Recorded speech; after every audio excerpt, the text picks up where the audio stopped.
வழக்கம் போல் சென்னா மசாலா இல்லாமல் இந்த மாதிரி டிஃப்ரெண்ட்டாக ஒரு வாட்டி சோலே மசாலா ட்ரை பண்ணுங்கள். வீட்டில் இருக்கவங்களும் விரும்பி சாப்பிடுவாங்க, உங்களையும் பாராட்டாமல் இருக்கவே மாட்டாங்க. இதுக்கு 1 கப் அளவுக்கு சென்னாவை ஓவர் நைட் ஊற வச்சு ப்ரெஷர் குக்கரில் எடுத்துருக்கேன். ஆல் ஸ்பைசஸ் அதில் ஆட் பண்ணிவிட்டு 1/4 கப் டீ டிகாஷன் ஆட் பண்ணி 5 விசில் ப்ரெஷர் குக் பண்ணி எடுத்துக்கிட்டேன்.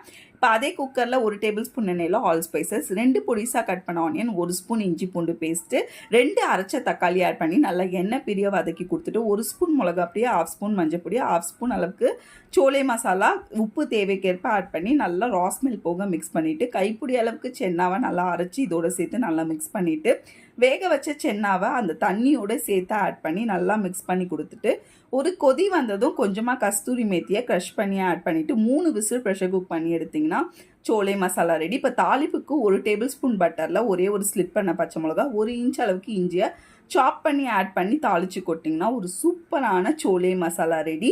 நீங்கள் பட்டூராவோடையும் சர்வ் பண்ணி